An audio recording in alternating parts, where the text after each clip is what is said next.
Today's video is about self-concept, how to reset it and turn around circumstances effortlessly. You guys have heard that sentence, there is no one to change but self.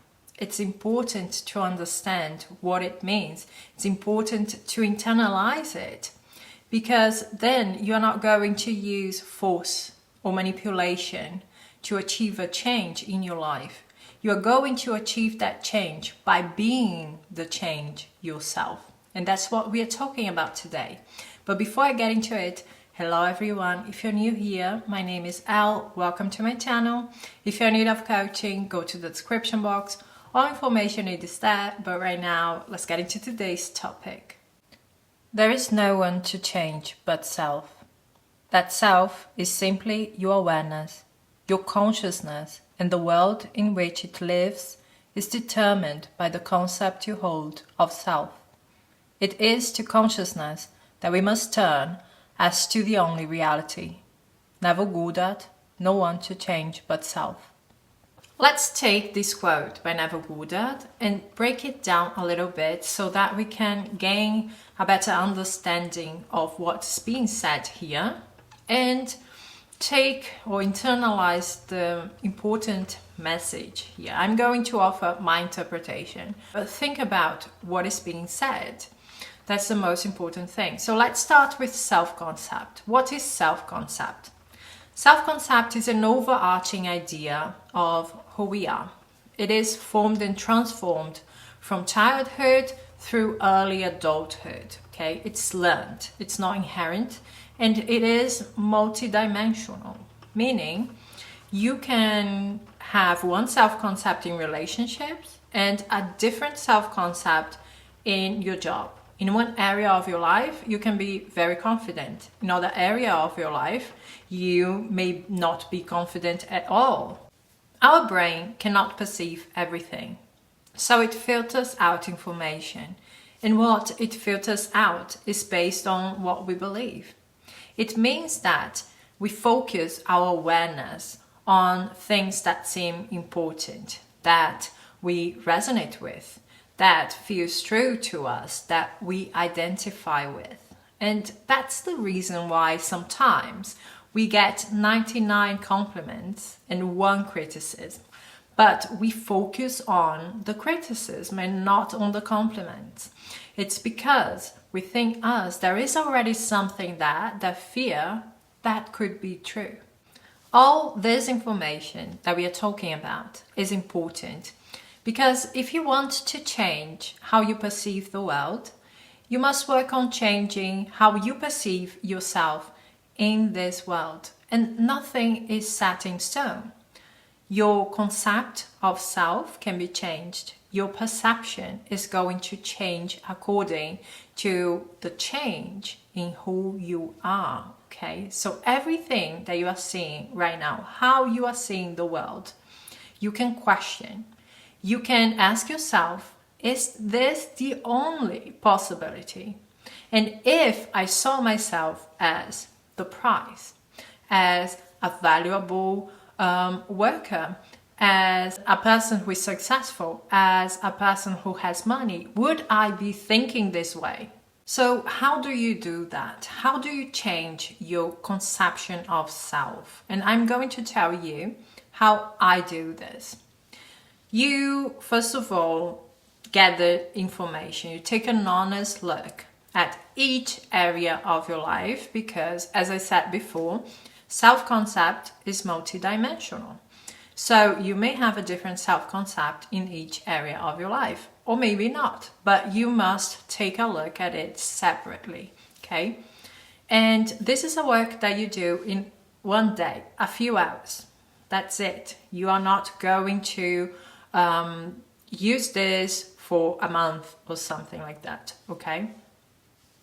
You take a look at what you have experienced in that area of your life and that you feel that is of importance, that has changed you, that has impacted you in a way that you could have created self-concept assumptions. You could have taken it personally. and it could have made you feel bad about yourself and who you are. So you take a look at those important events in your life that could have changed or formed your idea of who you are in that area.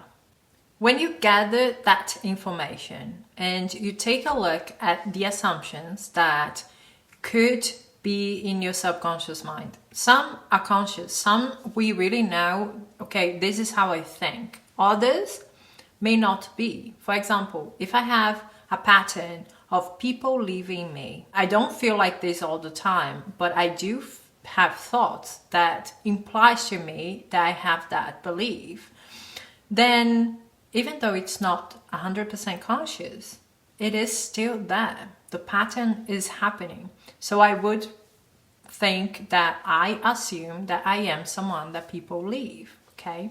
When you have all of the assumptions that could be there, that seem to be there, or that I know that are there, what I'm going to do is create 3 to 5 statements, affirmations.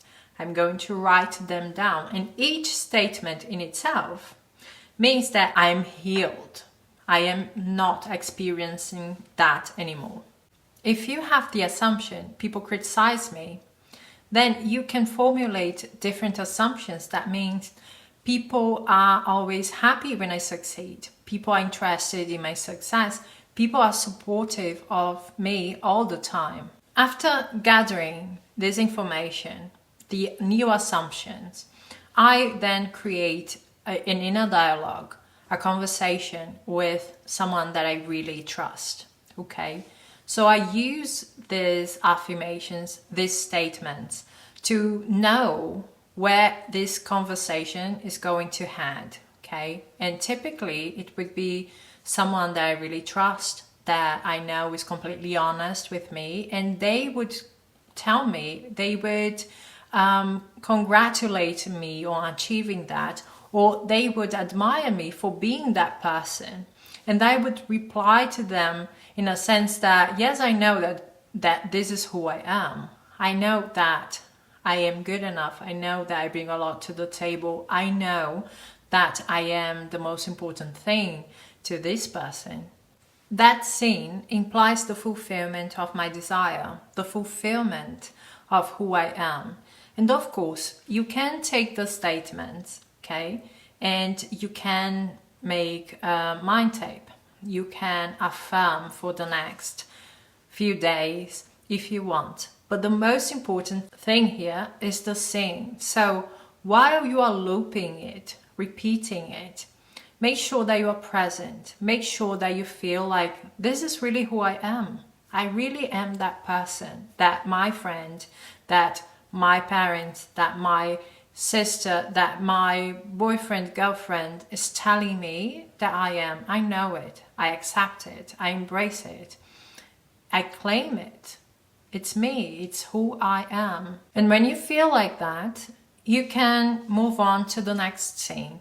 Okay? The most important part is already done.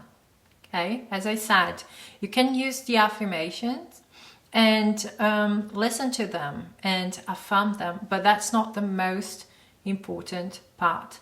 The most important part is your active imagination, where you feel, where you connect to that reality.